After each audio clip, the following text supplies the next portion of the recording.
Assalamualaikum warahmatullahi wabarakatuh. Waalaikumsalam. Alhamdulillahi rabbil alamin, wassalatu wassalamu ala asyrafil anbiya'i wal mursalin wa ala alihi wa sahbihi ajma'in, amma ba'd. Tuan-tuan dan puan-puan rahmani rahimakumullah, insyaallah pagi ini kita akan membaca ayat yang ke-18, yang mana ayat yang ke-18 ini merupakan ayat yang berkait rapat dengan ayat yang ke-16 dan ayat yang ke-17. Ayat yang ke-16 yang telah kita bacakan pada hari yang sebelumnya, Allah Subhanahu wa taala telah menakut-nakutkan, telah membuat ancaman bagi orang-orang yang kafir tentang azab yang Allah boleh datangkan daripada bawah, iaitu daripada bumi yang akan menenggelamkan, menibuskan manusia yang berada di atasnya. Dan pada ayat yang ke-17 Allah menerangkan tentang azab yang Allah boleh datangkan daripada langit yang membawa taufan, hujan yang membawa batu-batu yang datang daripada atas. Maka pada ayat yang ke-18 Allah menjelaskan bukti. Apakah bukti ayat 18 ni? Maksudnya Allah Ta'ala nak menjelaskan apa yang telah Allah ancamkan pada ayat 16 dan 17 itu benar-benar pernah berlaku. Kita baca ayatnya terlebih dahulu.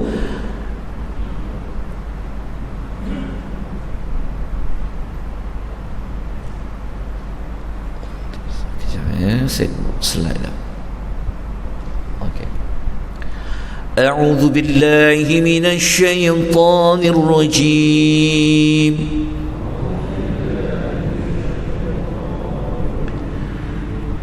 وَلَقَدْ كَذَّبَ الَّذِينَ مِنْ قَبْلِهِمْ فَكَيْفَ كَانَ نَكِيرِ.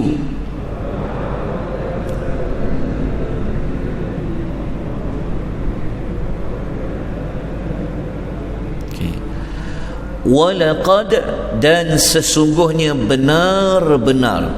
Okey, Allah membuat dua penegasan bahawa Allah Ta'ala ini benar-benar, sesungguhnya benar-benar.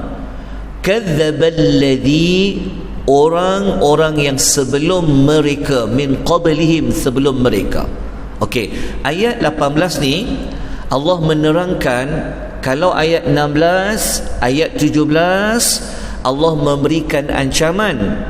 Mungkin ada orang Arab musyrikin, orang-orang yang kafir, mungkin mereka akan mengatakan seolah-olah ayat 16, ayat 17 tu mungkin sekadar acah-acah je kot, nak takut-takutkan saja. Tapi ayat nombor 18 Allah menjelaskan bahawasanya apa yang Allah Ta'ala ancamkan pada ayat 16 dan 17 itu sebenarnya benar-benar telah berlaku. Telah berlaku itu kepada siapa? Telah berlaku itu kepada orang sebelum mereka yang kadzdzaba, yang telah mendustakan. Mendustakan siapa? Mendustakan para rasul mereka. Fakaifa kana nakir. Maka Allah Ta'ala kata, maka perhatikanlah betapa buruknya kemurkaanku. So ayat ini Allah nak menjelaskan seperti mana kata Al-Imam Ibn Kathir, alladzina min qablihim, membawa maksud umat terdahulu. Maksudnya sebelum adanya umat Nabi Muhammad sallallahu alaihi wasallam, sudah ada umat-umat yang sebelum itu telah Allah binasakan. Tapi dalam ayat ni Allah tak sebut contoh kebinasaan tu apa.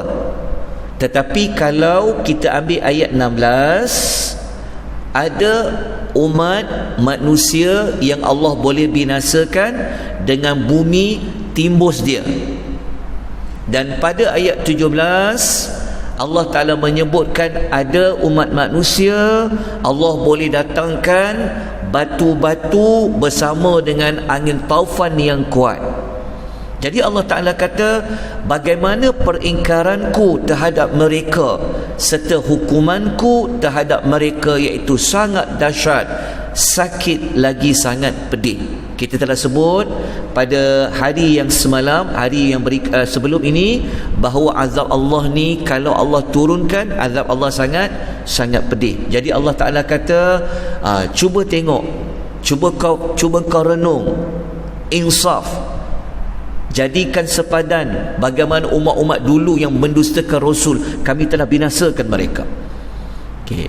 Untuk menjelaskan lagi siapa umat-umat terdahulu, maka saya bawakan dua contoh. Contoh yang pertama adalah kisah Qarun. Semua orang pernah mendengar kisah Qarun. Dan contoh yang kedua adalah kaum Lut.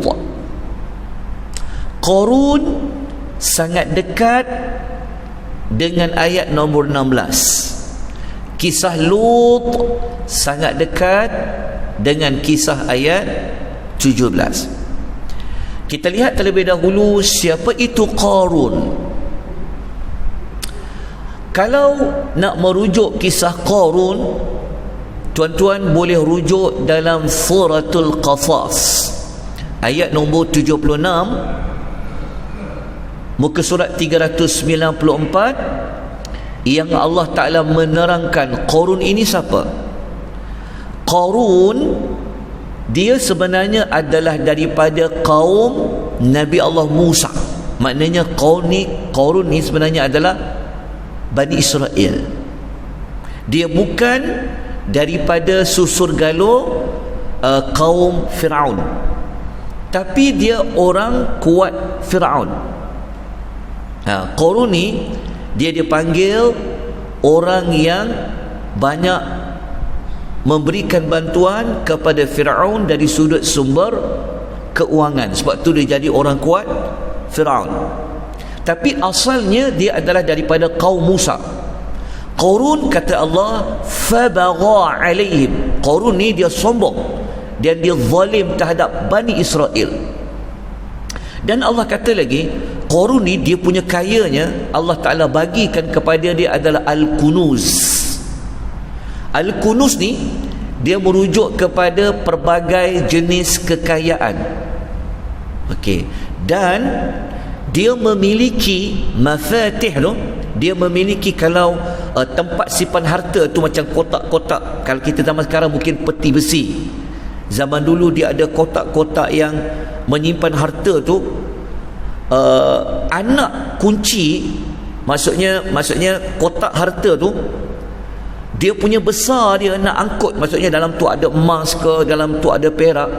Kalau nak mengangkut kotak-kotak apa tu bekas yang menyimpan harta dia tu, ia terpaksa dipikul oleh sebahagian orang yang kuat. Perlu orang yang berbadan besar untuk angkut. Dia punya, macam kita macam peti besi tu, nak angkut dia perlu kepada orang yang sasa besar. Maknanya nak kata banyaknya harta dia. Ketika mana kaumnya kata kepada dia, pesan kepada dia, janganlah engkau ni bermegah-megah, sesungguhnya Allah tidak suka kepada orang yang bermegah-megah. Okey, kita tengok apa contoh pendustaan Qarun terhadap Nabi Musa alaihi salatu wassalam. Kita lihat dalam surah Ghafir ayat 23 hingga ayat nombor 24. Okey, ayat-ayat ni memang kita kena rujuk kerana tidak ada tempat lain nak rujuk cerita Qarun adalah pada surah-surah ini. Jadi Qarun ni, ketika mana Allah membawakan mukjizat, Allah bawa bukti-bukti yang jelas, nampak Firaun nampak, Haman nampak, Qarun nampak bahawa Nabi Musa ni dia memang seorang rasul. Mukjizat tongkatnya, mukjizat tangan, kalau selup di baju keluarkan cahaya. Lepas tu macam-macam Allah pernah hantar kepada Firaun. Musibah banjir yang besar, kemarau yang panjang. Tetapi Walaupun mukjizat tu nampak depan mata, menunjukkan Musa ini bukan orang biasa, tapi utusan Allah, apa jadi? Fir'aun, Haman dengan Qarun, mereka mengatakan faqalu sahirun kadzdzab. Mereka kata dekat Nabi Musa apa? Dia ni sebenarnya seorang ahli sihir, dan dia ini sebenarnya seorang yang pendusta. Mereka kata Musa ni pembohong, Musa ni ahli sihir dia ni, dan dia seorang pembohong. Okey, mereka menolak Nabi Musa. Qarun ni dia sebenarnya daripada kumpulan Bani Israel, tapi al-maklum apabila telah rapat dengan Firaun, dapat kedudukan bersama dengan Haman, maka mereka menolak kerasulan Nabi Musa. Okey, kemudian kalau kita baca dalam suratul Al-Ankabut, Allah menyatakan bukan sekadar mengatakan Nabi Musa tu ahli sihir, bukan sekadar mengatakan Nabi Musa ini seorang yang pembohong. Dalam ayat lain Allah mengatakan Qarun, Fir'aun dan Haman ini mereka telah fastakbaru, mereka telah berlaku sombong. Mereka memperkecil-kecilkan Nabi Musa, mereka menolak kebenaran yang Nabi Musa lakukan. Ringkasnya, cerita ringkasnya, akhirnya Allah pun mendatangkan balasan kepada Qarun. Apa balasan kepada Qarun? Dalam surah Al-Ankabut kita jumpa pada ayat nombor 40. Allah buat apa kepada dia? Allah Ta'ala menyebutkan tentang, dalam ayat ni, okay, dalam surah Al-Ankabut ayat 40, Allah tidak sebut secara spesifik siapa manusia yang pernah Allah bagi azab. Tetapi dalam jenis azab tu Allah Ta'ala kata ada di kalangan manusia, kata Allah, man khasafna bihil awda, ada yang kami benamkan dia di dalam bumi. Jadi kalau kita cari siapa manusia yang pernah Allah benamkan dia bersama dengan bumi, masuk ke dalam bumi, kita kena rujuk dalam surah Al-Qafas ayat nombor 81, kita dapat jawapan. Rupa-rupanya yang Allah benamkan ke dalam bumi dalam surah Al-Ankabut tadi, Allah mengatakan siapa dia yang Allah benamkan? Adalah Qarun. Jadi Allah kata fa khasafna bihi wa bidarihil awda, lalu kami benamkan dia, iaitu Qarun, bersama-sama dengan rumahnya di dalam tanah. Tak ada siapa pun yang mampu membantu Qarun, dan dia sendiri tidak dapat menolong dirinya. Okey, cuba tuan tengok perkataan fa khasafna tu. Perkataan khasafa sama tak macam ayat nombor 16 yang Allah kata ayyakhsifa. Okey, rupa-rupanya ayat 16 surah Al-Mulk yang kita belajar tu, rupa-rupanya Allah pernah buat kepada Qarun. Itu yang Allah Ta'ala kata pada ayat 16 kita belajar hari yang sebelumnya. Allah Ta'ala kata mereka ni boleh rasa aman, mereka tak takut ke dengan azab yang Allah boleh jadikan bumi itu timbus mereka? Dan Allah pernah buat kepada Qarun. Okey, satu lagi contoh, siapa manusia yang pernah Allah lakukan, Allah menghantar hujan taufan yang kuat membawa batu-batu, adalah kaum Nabi Allah Lut. Kisah Nabi Allah Lut ni kita kena bawa zaman sekarang, sebab sekarang ini perbuatan seperti kaum Nabi Allah Lut dari sudut fakta telah naik meningkat. Sudah masuk kepada, saya dengar baru ni seminar tentang LGBT ni, khususnya lelaki dengan lelaki ni ada dekat 100,000. Tak silap saya 300,000 kot. Wallah, takut saya tersalah. Saya dengar satu wacana sina, ada dua doktor berbincang. Sebab kan ada isu isu tentang gay dan sebagainya, so nak bagi ubat lah, nak bagi apa sekian. Faktanya, datanya meningkat. Jadi kisah kaum Nabi Lut ni memang perlu diterangkan, sangat sesuai untuk diceritakan pada zaman hari ini, sebab sudah semakin bertambah. Jadi kaum Nabi Allah Lut ni, sebelum kita masuk kepada azab yang Allah kenakan, kita tengok dulu apa yang mereka dah buat dekat Nabi Allah Lut alaihi salatu wassalam. Okey, saya datangkan contoh ayat lain sebab dalam Al-Mul kita tak jumpa kisah kaum Nabi Lut ni, cuma kita boleh macam ada isyarat dekat ayat 17 tu. Okey, jadi surah Asy-Syu'ara ayat 160 kita boleh jumpa yang kaum Nabi Lut ni mereka tak percaya dekat Nabi Lut, maknanya mereka dustakan, mereka tak percaya Lut ni adalah seorang rasul. Kemudian mereka pernah halau Nabi Allah Lut daripada tempat itu. Mereka kata, Lut, engkau ni kalau tak berhenti nak cegah maksiat yang kami buat ni, dia kata, engkau keluar. Dia kata, dia halau Nabi Allah Lut. Kita boleh rujuk suratul Al-A'raf ayat 82 dan suratul Naml ayat 56. Kemudian mereka ni sebenarnya, walaupun Nabi Allah Lut telah cakap perbuatan kamu ni boleh kena azab ni, tapi mereka apa? Mereka tak percaya kepada ancaman yang Nabi Allah Lut buat. Kita boleh tengok dalam suratul Qamar ayat 33. Dan dahsyatnya juga mereka cabar kepada Nabi Allah Lut, tunjukkan bukti kalau betul kau kata kami kena azab, bawa azab tu turun. Kita boleh jumpa dekat surah Al-Ankabut ayat nombor 29. Saya ada maklumat lengkap kisah Nabi Allah Lut. InsyaAllah panjang umur nanti saya boleh kongsikan kepada tuan-tuan dan perempuan. Apa yang kaum Nabi Allah buat tu, Nabi Allah Lut buat tu, sebenarnya macam sama pada hari ini.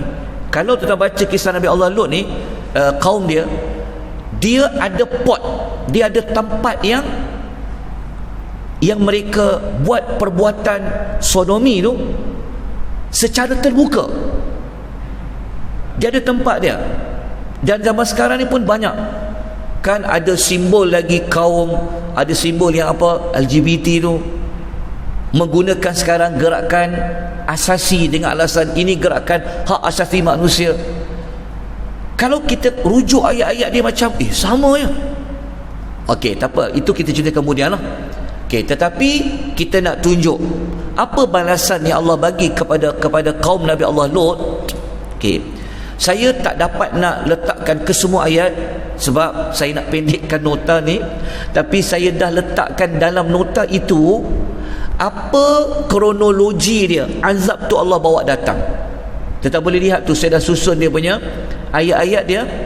Okey, kalau kita tengok kronologi dia tentang macam mana azab tu datang, kalau kita rujuk dalam surah Hud ayat 81, suratul Hijr ayat nombor 65, mula-mula Allah waktu malaikat sampai kepada kaum kepada Nabi Allah Lut, Allah perintah malaikat tu kata kepada Nabi Allah Lut, cepat Lut, malam ni kau kena keluar juga, engkau kena bawa mana-mana ahli keluarga kau kecuali isteri kau. Dia kata kau kena keluar pada malam ni juga, sebab subuh dah dekat dah.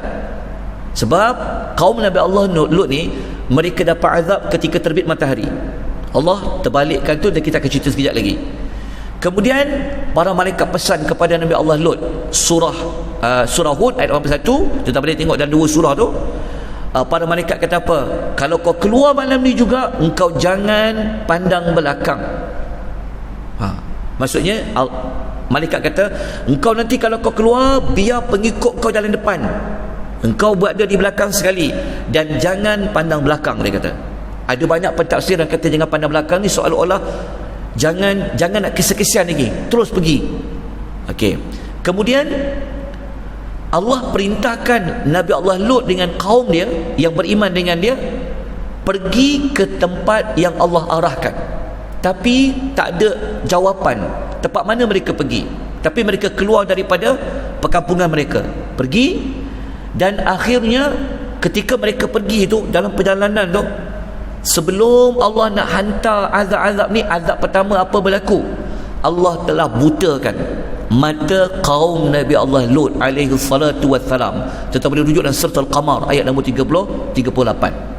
Kemudian selepas itu berlaku letusan suara yang kuat ketika matahari terbit. Terbit saja matahari, naik je subuh, terbit saja matahari, maka ada suatu suara yang sangat kuat.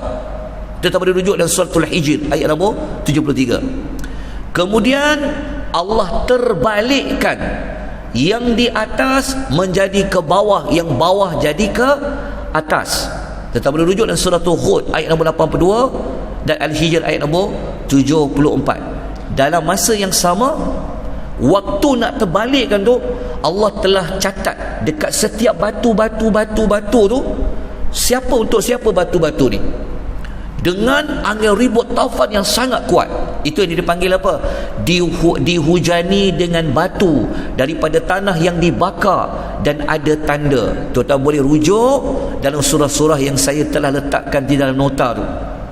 Tuan-tuan cari, tuan-tuan jumpa maklumat ni. Dan akhirnya Allah Ta'ala datangkan ayat-ayat sebagai pengajaran kepada manusia tentang kaum Nabi Allah Lut. Saya bawakan satu contoh ayatnya dalam suratul Qamar. Tuan-tuan boleh tengok dekat ayat tu. Saya dah bawa contoh ayat dia. Kita tengok ya, Allah kata apa dekat kaum Nabi Allah Lut. Okay, ayat ni kenapa saya bawa, nak tunjukkan, saya nak tuan-tuan bandingkan ayat-ayat ini dengan ayat nombor 17.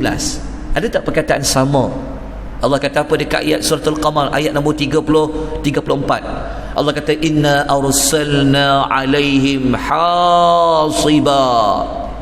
Ada tak perkataan hasiba dalam ayat yang ke-17? Allah kata sesungguhnya kami telah menghantar kepada mereka angin ribut yang menghujani mereka dengan batu-batu. Okey, kalau kita baca dalam surah Hud ayat nombor 82 dan 83, batu-batu tu sebenarnya dia adalah tanah yang keras yang telah dibakar. Dipanggil apa? Allah Ta'ala kata Allah kata dekat ayat ni, Allah kata falamma jaa amruna ja'alna 'aliyaha safilaha wa amtarna 'alayha hijaratan min sijilin mandud. Allah kata apabila datang perintah kami jadikan diri kaum Nabi Allah Lut itu tunggang terbalik. Kami hujani mereka dengan batu-batu dari tanah yang dibakar yang menimpa kepada mereka secara bertalu-talu. Jadi itu ringkasan dia untuk membuktikan bahawasanya apa yang telah Allah sebut pada ayat nombor 18 itu sebenarnya pernah berlaku kepada umat-umat yang sebelumnya. Tapi ada lagi sebenarnya cerita yang lain, tapi cukuplah dua cerita tu. Nanti kalau tuan tak ada kesempatan, tuan buka kisah kaum Ad terhadap Nabi Allah Hud alaihi salatu wassalam. Okey, saya nak terus pergi kepada seronok cerita ni, tapi jam dah 21 minit. Tuan boleh baca lah. Okay, mungkin besok insyaAllah pagi Jumaat esok saya kongsikan, kita ulang balik ayat nombor 18. Lepas tu kita mantapkan, kita kukuhkan lagi maklumat itu dengan kisah kaum Nabi Allah Ad, dan terus pergi kepada pengajaran dan juga tindakan selepas tadabbur. Jadi tak sempat pagi ni nak bincang dari sudut pengajaran dia dan juga tindakan selepas tadabbur. Moga-moga kita dapat sesuatu pada pagi ini, bahawasanya Allah ni dia bukan sekadar nak menakut-nakutkan saja, tetapi Allah telah buktikan pernah berlaku azab-azab kepada umat-umat yang terdahulu. Oleh demikian, marilah kita sama-sama beriman kepada Allah Azza wa Jalla, menambahkan rasa ketakutan kita kepada azab Allah dengan kita bertakwa kepada Allah Subhanahu wa Ta'ala. Kita akan habiskan secara lengkap perincian ayat nombor 18 ni pada hari yang berikutnya. Aqulu qawli hadza wa astaghfirullahal azim wa billahi taufiq wal hidayah. Wassalamu alaikum warahmatullahi wabarakatuh.